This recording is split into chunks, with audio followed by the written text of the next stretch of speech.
Povo de Deus, abra sua Bíblia comigo, por gentileza. 1 Coríntios, capítulo 15, versículo 58. Dá um sorriso aí, aquele sorriso Colgate, para a pessoa mais linda aí que está do teu lado direito ou esquerdo. Se tem Cristo no coração, tem alegria, irmãos. Independente da luta, independente da dificuldade, independente da dor, independente de corona, de corolla, de qualquer coisa, Deus está no controle de todas as coisas. E a nossa alegria vem do Senhor. Glória a Deus. Glória a Deus. Aleluia. 1 Coríntios capítulo 15, versículo 58. Quando diz assim a palavra do Senhor: portanto, meus amados irmãos, sede firmes e constantes, sempre abundantes na obra do Senhor, sabendo que o vosso trabalho não é vão no Senhor. Glória a Deus. Vamos orar mais uma vez, queridos. Pai, eu quero te louvar, meu Deus, te bendizer por tua presença em nosso meio, Pai, por cada vida preciosa neste lugar, Pai, porque o Senhor se faz presente em cada um de nós, Deus, de maneira abundante, transbordante. Continua falando conosco, Pai. Estamos num culto de ser, num culto de celebração, num culto de reflexão. Deus, queremos a cada dia, a cada momento sermos melhores no Senhor. Em nome de Jesus, Pai, para a glória do teu nome. E a igreja diz amém. Podem sentar, queridos.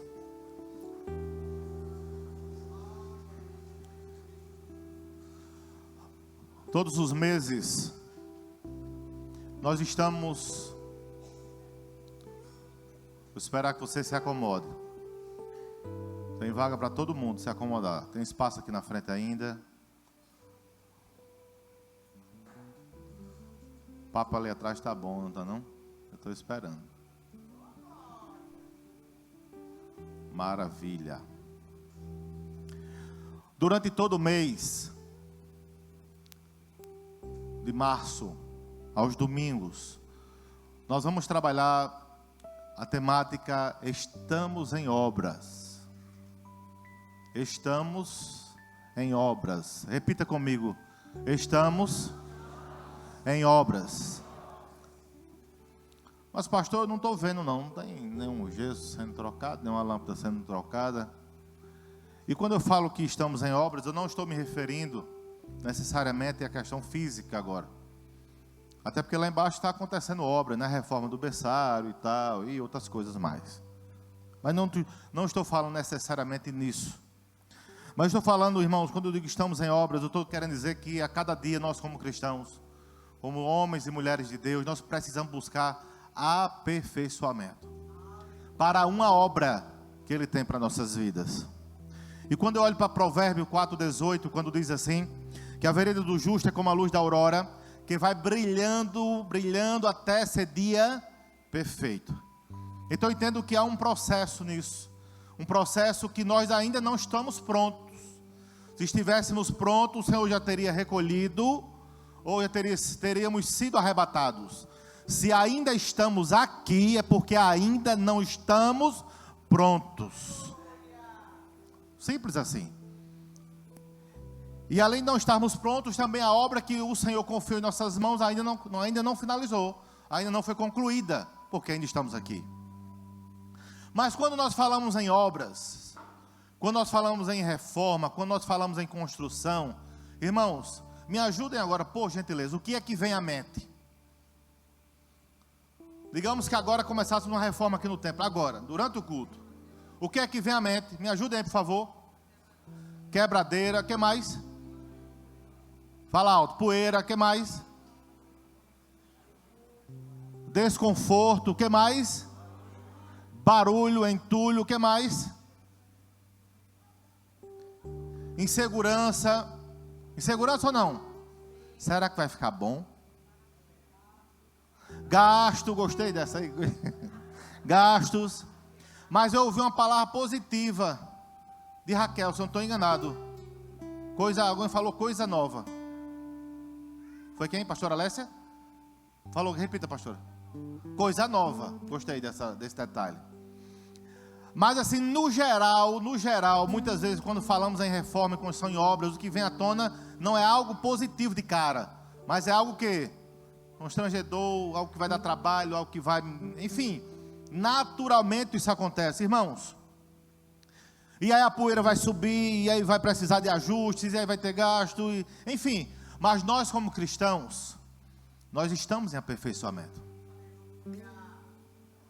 Nós estamos em aperfeiçoamento. Ninguém pode bater no peito ainda e dizer missão cumprida. Ninguém pode bater no peito e dizer está consumado. E ninguém pode dizer, pastor, eu estou pronto. Pronto para quê? E se disser estou pronto, a pergunta é pronto para quê? Porque se for pronto no sentido de aperfeiçoado, então você vai ser um dos que vai inaugurar, né, o residencial Redimir lá embaixo, que será reformado, e após a reforma você deverá ser um dos primeiros.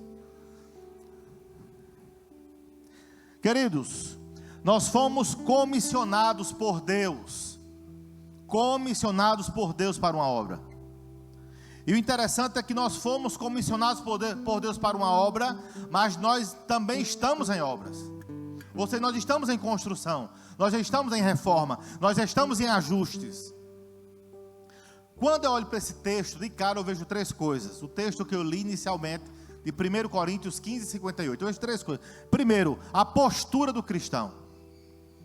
Ali fala de ser firmes e inabaláveis.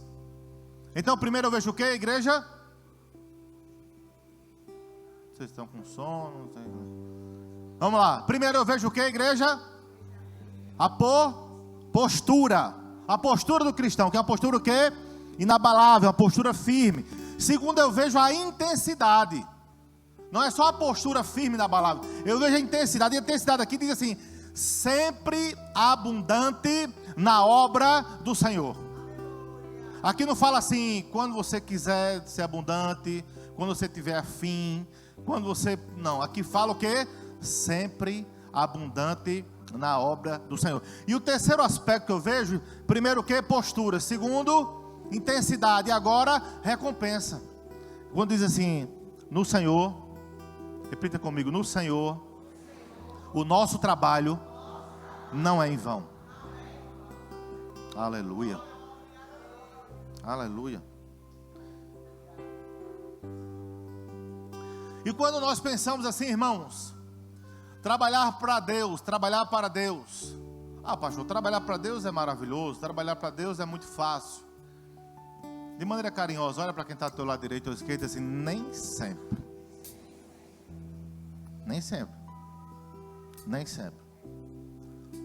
Irmãos, nós vemos em Atos, capítulo 4, versículo 18 a 20, os apóstolos sendo proibidos de pregar a palavra. Proibido de pregar o evangelho. E aí nós vemos um pouquinho mais na frente, esse texto eu quero que você abra comigo, por gentileza. Atos, no capítulo 16, a partir do versículo 22. É claro que não tem na Redimir, claro que não. Mas nós vemos por aí, irmão, muitos crentes manhosos. Qualquer coisinha quer parar de pregar, qualquer coisinha quer parar de fazer a obra, qualquer coisinha quer desistir. Vamos ver o que é que Paulo diz aqui, irmãos, o que é que tem na palavra? Atos 16, versículo 22 em diante. Eu vou ler aqui, você me acompanha, por gentileza. Quando diz assim: a multidão ajuntou-se contra Paulo e Silas, e os magistrados ordenaram que lhes tirassem as roupas e fossem açoitados.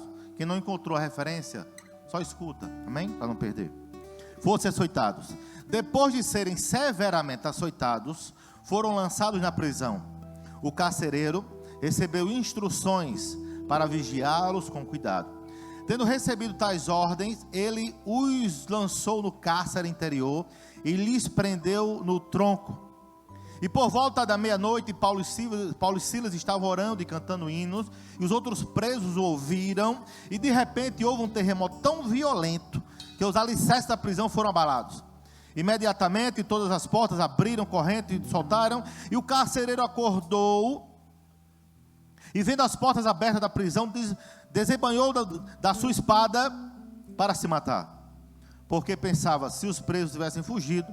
Mas Paulo gritou: não faça isso, estamos todos aqui. O carcereiro pediu luz, entrou, correu, trêmulo, prostou-se diante de Paulo e Silas. Então levou-o para fora e perguntou: senhores, que devo fazer para ser salvo? Eles responderam: crê no Senhor, serão salvos você e sua casa. Pregaram a palavra a ele, todos da sua casa. E naquela mesma hora, ou naquela mesma noite, o carcereiro lavou as feridas deles. Olha que coisa linda, irmãos. Aleluia. Lavou as feridas deles, e em seguida ele e todos os seus foram batizados. Então levou para sua casa, serviu uma refeição, e com todos de sua casa se alegraram muito por haver crido em Deus. Você continua lendo, Paulo é liberto. Aí eu quero que você vá comigo lá para o finalzinho, no versículo 40. No versículo 40 diz assim: depois de saírem da prisão, Paulo e Silas foram à casa de Lídia, onde se encontraram com os irmãos e os amedrontaram. Sim ou não, igreja? Fizeram o que com os irmãos? Mas como, César? Depois que levaram um cacete, depois que foram presos, como é que eles saíram da prisão e foram encorajar ninguém? A pergunta é: você tem encorajado as pessoas em sua volta a fazer a obra?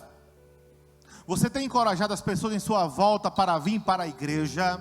Você tem encorajado as pessoas para orar mais? Você tem encorajado as pessoas para ler a palavra?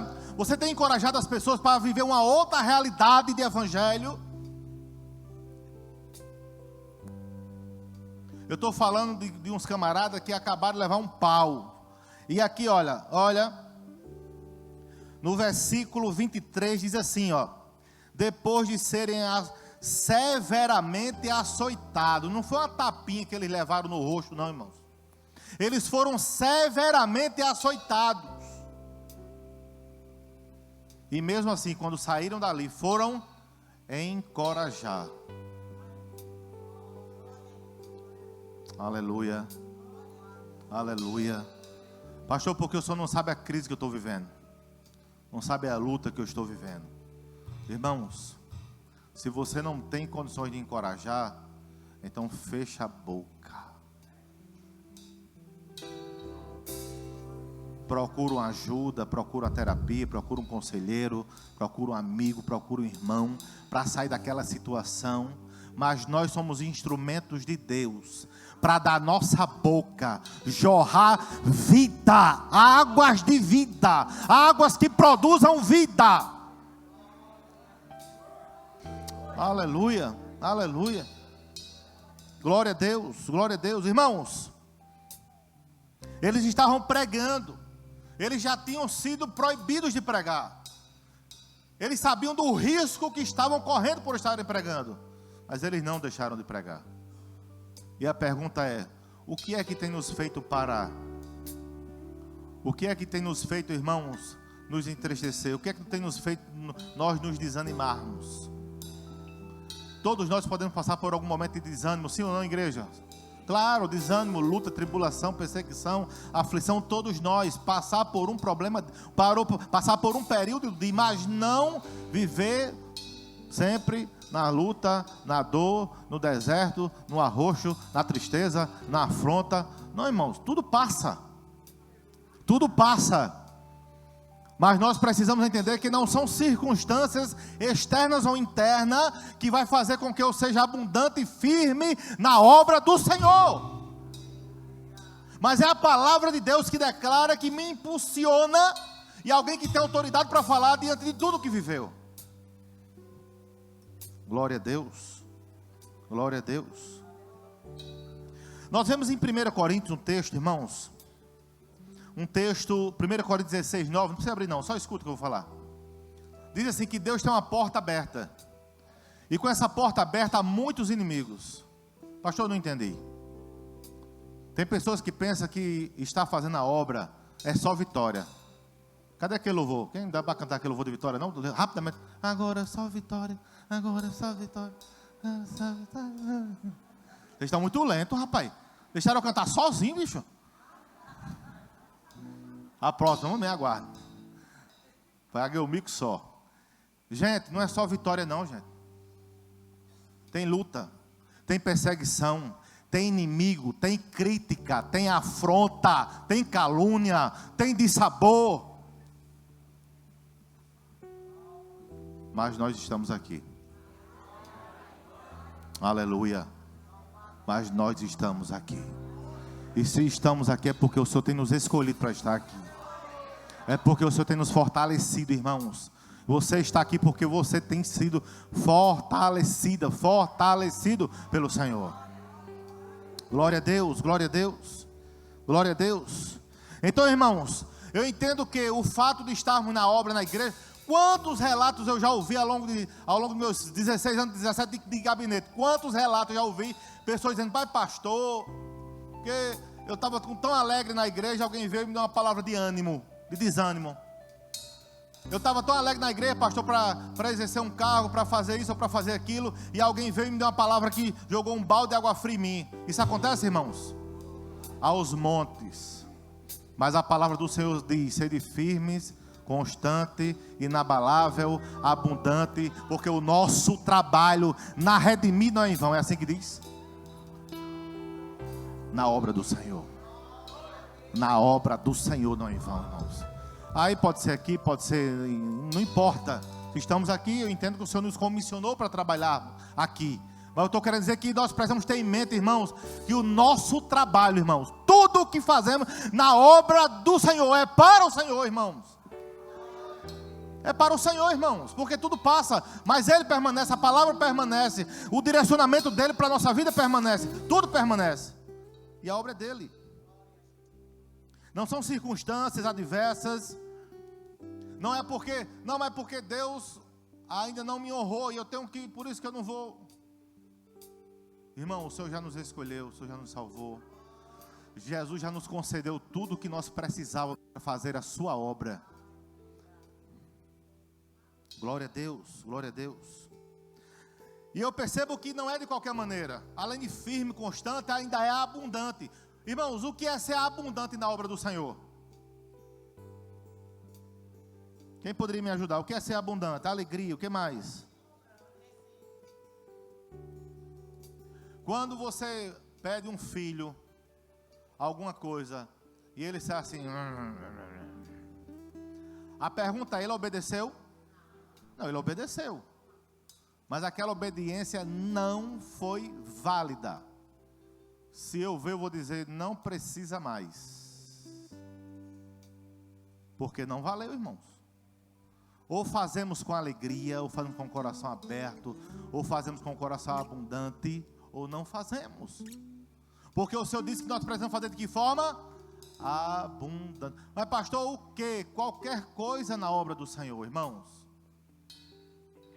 Inúmeros textos no imperativo falam o quanto nós precisamos servir uns aos outros. E tem tantas formas de servir um ao outro. Quer ver uma coisa? Há poucos minutos atrás, eu com a garganta seca, alguém chegou para mim e me deu um bombom em gelos. Quanto é um bombom em gelos? 3 centavos? 2 centavos? 5 centavos? Já está 10.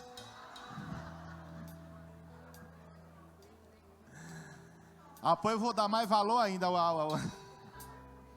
Irmãos, e para mim essa pessoa nesse momento com um bombom em gelos é muito? É muito. Para mim essa pessoa não é questão do dinheiro, do valor, mas para mim ela me serviu. O que é servir alguém, pastor? É na hora que você está na expressão nossa nordestina, com a goela seca, alguém chega com um bombom em gelos. Isso é servir alguém. Alguém chega com um copo com água, isso é servir alguém.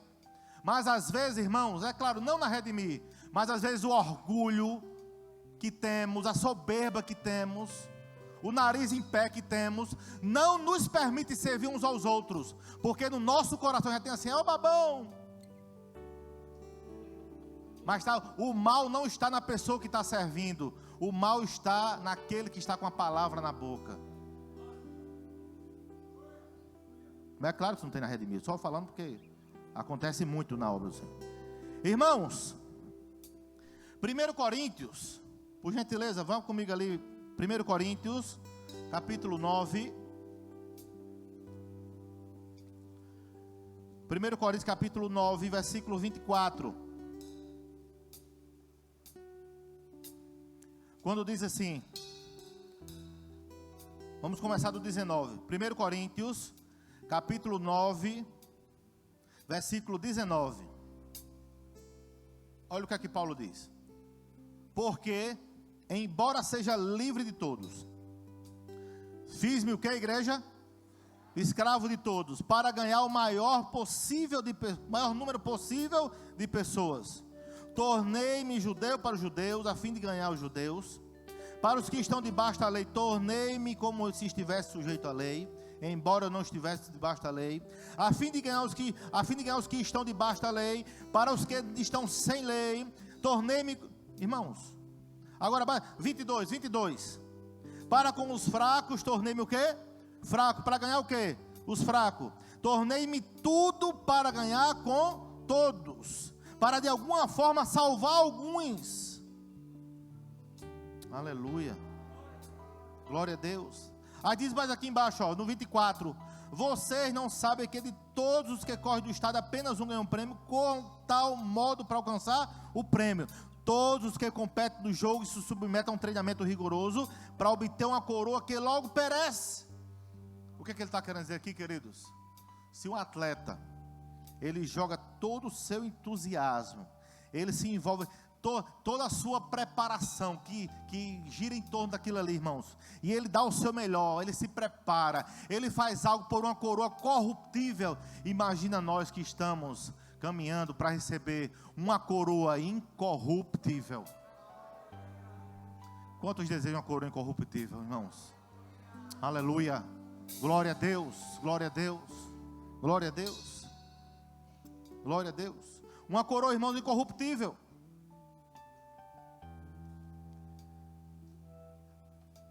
No segundo livro de Coríntios, aí um pouquinho mais à frente, no capítulo 12, no versículo 15, quando diz assim, de boa vontade, de má vontade ou de boa vontade? De boa vontade, por amor de vocês, gastarei tudo o que tenho e também me desgastarei pessoalmente. O que foi que ele disse aqui, irmãos? Gastarei tudo o que tenho e também o que, irmãos? Me desgastarei pessoalmente. Tem pessoas que dizem, eu mesmo não. Ficar sem dormir 1 hora para orar, não. Interceder, eu mesmo não. Ficar mais 10 minutos no culto, que o culto demorou, eu mesmo não. Irmãos, Paulo fala do desgaste em todas as áreas, inclusive o desgaste o quê? Pessoal. De 0 a 10, se eu perguntar aqui agora, de 0 a 10, quanto você tem se desgastado na obra do Senhor? E agora eu estou falando nesta casa, onde você é membro, onde você está plantado, onde você aqui é um instrumento de Deus para abençoar vidas. E quando nós olhamos isso, irmãos, nós vemos aí no livro de Atos, uma declaração que em nada tenho a minha vida como preciosa, a não ser cumprir o propósito, o chamado que o Senhor designou para a minha vida. Quando eu entendo, irmãos, que eu preciso buscar primeiro as coisas de Deus e a sua justiça, e as demais coisas, e as demandas mil, e os 1000 anseios que eu tenho, irmãos, isto nos serão acrescentados. Mas aí tem pessoas que buscam todos os seus anseios, todos os seus desejos, tudo aquilo que de alguma forma produz algum bem-estar. E a obra do Senhor? Depois eu faço, pastor, depois eu me envolvo, depois eu vou dar um jeito, depois eu... E quando eu olho para Apocalipse 22, 12, quando diz assim, eis que cedo venho, e comigo eu trago o que? A recompensa, e eu retribuirei A Bíblia diz assim: eu retribuirei de acordo com o que você fez.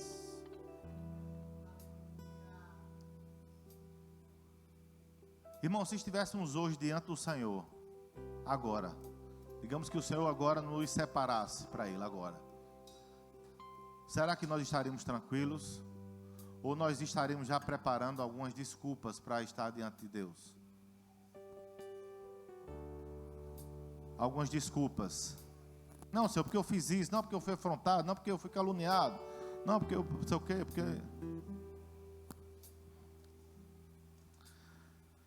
Em 2 Coríntios 5,10 diz assim, que todos nós compareceremos diante do tribunal de Cristo para receber de acordo com a obra que foi praticada. Então, irmão, você não vai prestar conta a mim, não é a um outro pastor, não, você vai prestar contas a Deus, da obra que você praticou, daquilo que você chamou para ser instrumento de graça na vida de todos em sua volta.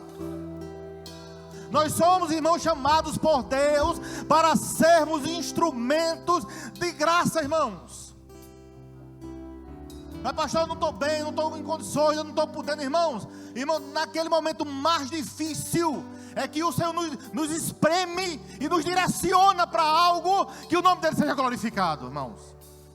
Porque se nós formos olhar para Paulo, não houve nenhum momento fácil para que ele fosse um instrumento de graça na vida das pessoas que estavam em sua volta. Mas todos os momentos foram difíceis.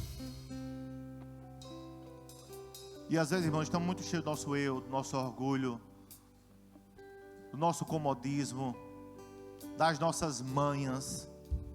Não é porque a mãe colocou pouco no colo, aí o camarada com 40, 50 ainda quer ser colocado no colo. Não é porque a mãe colocou pouco, não sei, enfim, só Freud explica isso, pastor Alessio. Daniel no capítulo 12, irmãos, ele fala algo interessante. Ele diz que os muitos que nós conduzimos para justiça, seremos resplandecentes como as estrelas dos céus. Quantos temos conduzido para a justiça, irmãos? Quantos temos conduzido para a justiça? De alguma forma, quantos temos conduzido? Porque às vezes, tem um detalhe, né? Tem pessoas que até conduz alguém. Ele conduz hoje e mata amanhã. Pastor, como é isso? Conduzir alguém hoje e matar amanhã? É você conduzir alguém para a obra de alguma forma, e amanhã você não dá um testemunho à altura que você precisava dar, para que aquela pessoa de alguma forma visse em você um referencial. Visse em você um referencial. E quando nós olhamos, irmãos, para sermos trabalhados por Deus, aí não tem como não pensar em Jeremias 18. E eu quero que você vá comigo para Jeremias 18.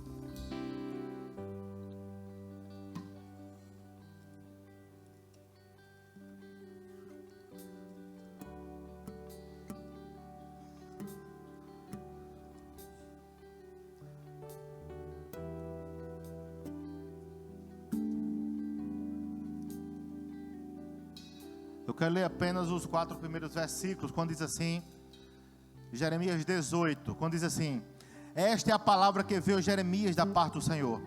Vá à casa do oleiro, e ali você ouvirá a minha mensagem. Então fui à casa do oleiro, e o vi trabalhando com a roda, mas o vaso de barro que ele estava formando estragou-se em suas mãos, e ele o refez, moldando outro vaso de acordo com a sua vontade. Irmãos, quando eu entendo que eu estou em obras, quando eu entendo que eu ainda estou sendo trabalhado por Deus, preparado pelo Senhor, então eu preciso entender, primeiro, eu não posso ouvir qualquer voz. A primeira voz que eu preciso ouvir é a voz do Senhor. Aqui fala, irmãos, ouvi o Senhor. Ouvir a voz do Senhor, ouvir a mensagem do Senhor. Às vezes escutamos muitas vozes, mas não escutamos a voz do Senhor. E deixa eu lhe dizer uma coisa. Na verdade, irmãos, de maneira eficaz, ninguém tem como nos dar um conselho. Sabe por quê? Sabe por quê? E tem momentos que precisamos ouvir apenas o Senhor.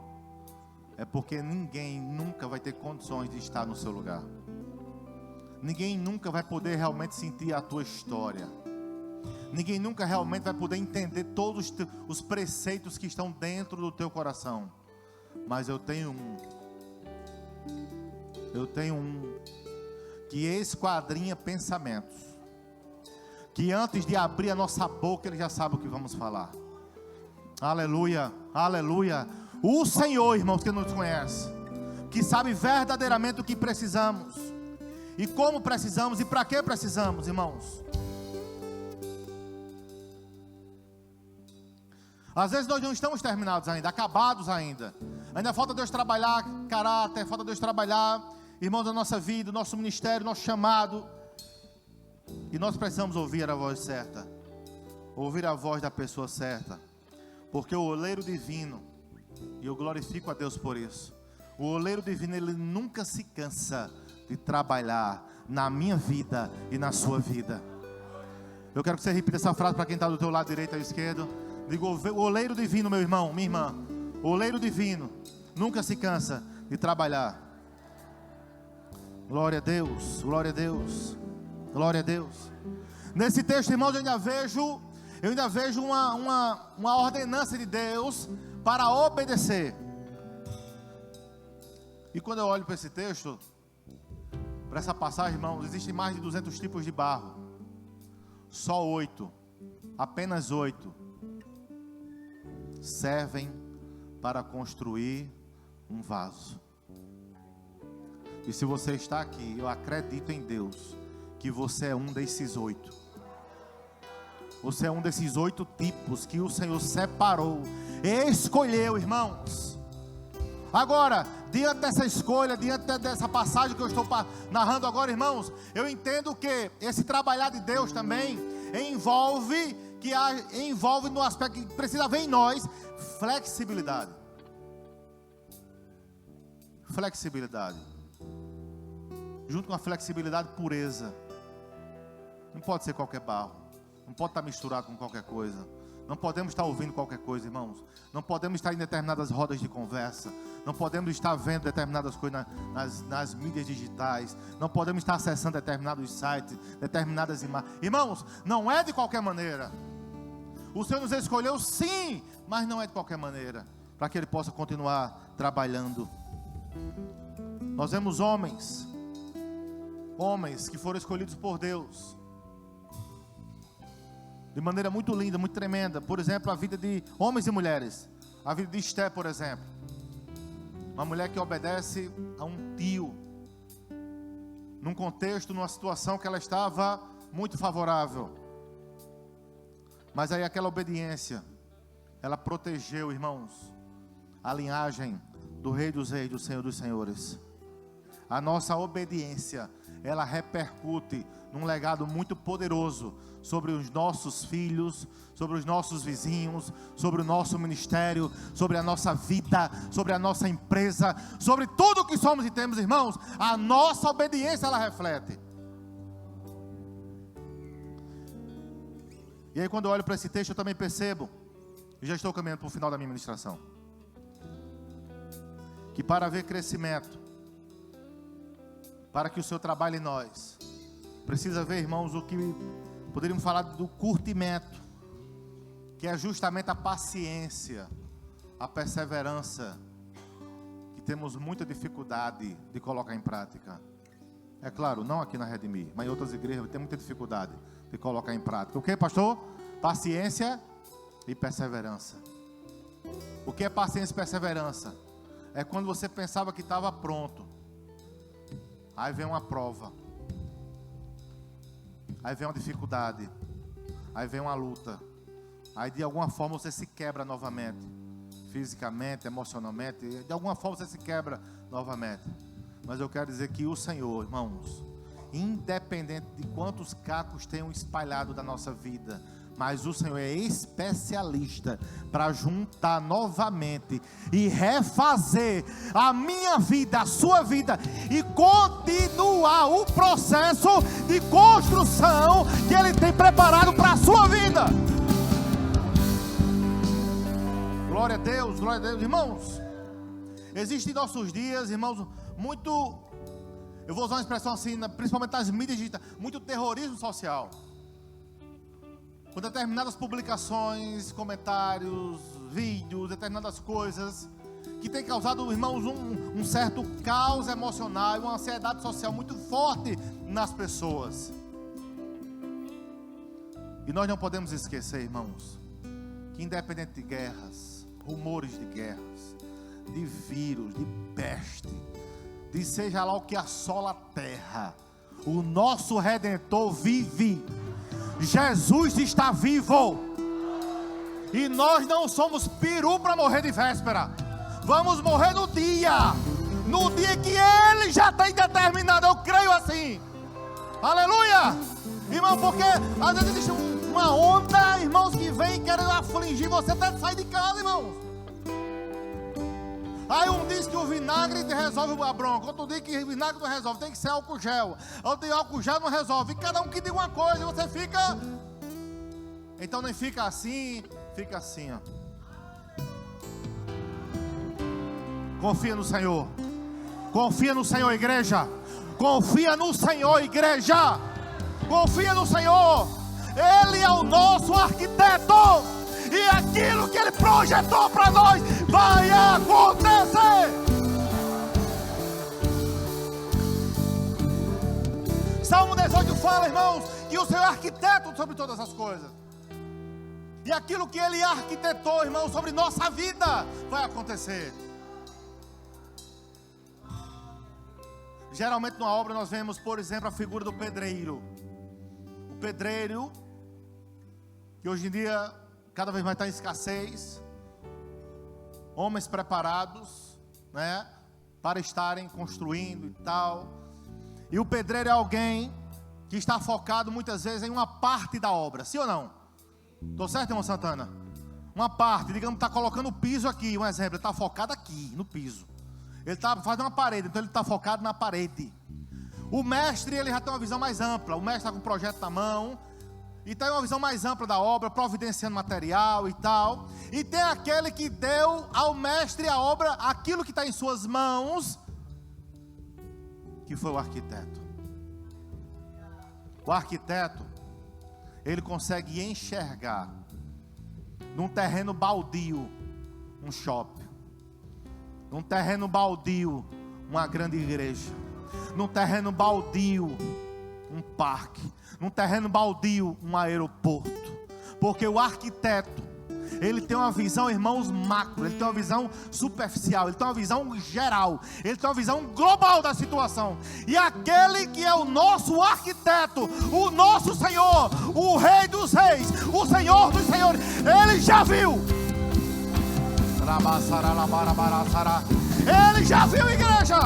Ele já viu.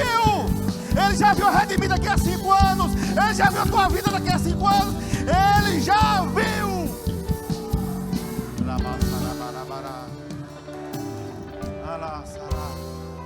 Aí às vezes, irmãos, nós queremos como nós vamos ter uma visão global maior do projeto de Deus para a nossa vida, se nós estamos focados só numa parte. E às vezes o pedreiro que está trabalhando focado numa parte, às vezes ainda dá uma bronca naquela parte. Sim ou não? Não é, irmão Santana? Está bem na minha frente aqui. Ainda dá uma bronca naquela parte. Sabe aquele dia mau? Mas tem todo um projeto para ser consolidado, que o arquiteto já viu, a coisa já aconteceu. Mas aí naquele dia mau, irmãos, às vezes estamos naquela posição que nós ficamos ali só focados num problema. Porque o piso aqui ficou desnivelado. Como fazer agora? Desmancha, não desmancha, faz o quê? E tal, chama o mestre, e lá vai. Ou seja, um dia mau. E às vezes resumimos o projeto que o nosso arquiteto, que o nosso Senhor dos Senhores, o arquiteto dos arquitetos tem sobre nossas vidas, irmãos. Às vezes nos limitamos a um dia, nos limitamos a uma circunstância, nos limitamos a uma perda, nos limitamos a algo, irmãos, que todas as coisas passam. O dia mau passa, a perda passa, o luto passa, irmãos, todas as coisas passam. E isso é um sinal de alguém que também amadureceu. De alguém que entendeu que está em obras. Mas pastor, a igreja com 41 anos ainda em obras? Sim. Eu quero dizer a você que está começando agora. Há muito para acontecer. Muito para acontecer. Porque o arquiteto já deu. Quem está entendendo, igreja? Ele já deu, irmãos. Já deu, irmãos. Ele já deu. Ele já deu. Ele já deu, irmãos. Então há muito de Deus para acontecer. Mas eu não creio. É problema teu, meu irmão. Mas já deu.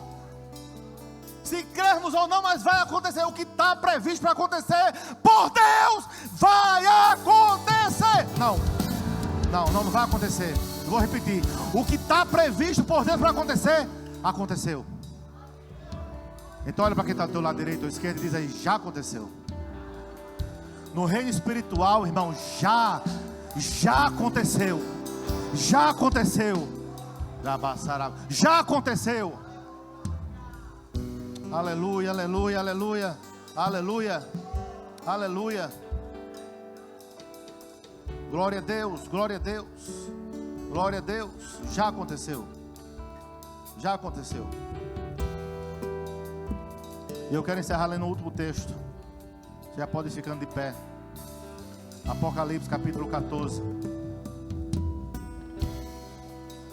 No passado, os grandes faraós levaram muito ouro para as catatumbas onde foram enterrados, porque havia uma crença na época, após a morte, que eles se utilizariam daquele ouro, daquela prata. Mas na verdade, irmãos, a Bíblia diz em Apocalipse capítulo 14, versículo 13, a parte B, no finalzinho, pois as suas obras os seguirão. Depois que partirmos dessa para uma melhor, o que é que vai nos seguir, igreja? As nossas obras. Eu queria que você fechasse seus olhos neste momento e você pensasse em você, em você, em você. Nós ainda estamos em obras. Esta igreja está em obras. E obra muitas vezes causa desconforto, causa uma certa perturbação. Mas tudo isso é o Senhor preparando. É o arquiteto maior preparando para aquilo que Ele quer, para onde Ele quer. Em Hebreus no capítulo 11, no versículo 10, a Bíblia declara assim: pois ele esperava a cidade que tem alicerces, cujo arquiteto e edificador é Deus. É Deus. É Deus. Nesse momento começa a fazer uma oração. Nesse momento começa a fazer uma oração. Diga: Deus, eu quero fazer parte, Pai, dessa grande obra. E diga: Deus, eu me permito ser trabalhado por Ti. Em nome de Jesus. Começa a dizer isso em oração. Começa a declarar isso em oração. Deus, eu preciso ser trabalhado por Ti. Irmão, eu quero ser melhor amanhã do que hoje. E se queremos ser melhor, nós precisamos ser trabalhados pelo Senhor. Pai, em nome de Jesus. Pai, em nome de Jesus, aqui estão os Teus filhos. Aqui estão as Tuas filhas, Pai, declarando que estão em obras, declarando que precisam ser ajustados pelo Senhor, Pai. E se o Senhor quer nos ajustar, é porque o Senhor quer nos levar a um nível maior, Pai, a um nível maior de conquistas, a um nível maior de realizações, a um nível maior, Deus, daquilo que o Senhor tem separado nossas vidas para realizar, para fazer. Pai, em nome de Jesus, tudo aquilo, Pai, que possa estar atrapalhando, Pai, essa construção, esse novo tempo, Deus, nós destruímos agora no nome de Jesus. Toda resistência, Deus, humana, toda incredulidade, meu Deus, nós estamos destruindo agora no nome de Jesus. Porque tudo isso vem do inimigo das nossas almas, Pai. E existem batalhas que nós vamos vencer na oração. E estamos orando agora, Pai, destruindo todo o principado, toda a potestade, Pai, que se levante contra esta obra, contra a minha vida, contra a vida dos teus filhos. Pai, em nome de Jesus, e que não haja, Deus, impedimento para acontecer tudo o que vai acontecer neste bairro, através desse ministério. Tudo que vai acontecer, Deus, nesta cidade, através deste ministério. Que não haja impedimento, no nome de Jesus. Mas que haja um fluir, Pai, da tua presença. Que haja um fluir, Deus, em cada vida. Que haja um fluir, meu Deus, de cada vida de maneira extraordinária, Pai. Em nome de Jesus.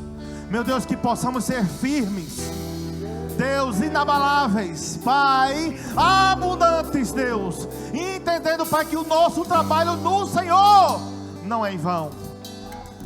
Não é em vão, Pai. Nada é em vão, Senhor. Nada é em vão, Senhor. Nada é em vão, Pai.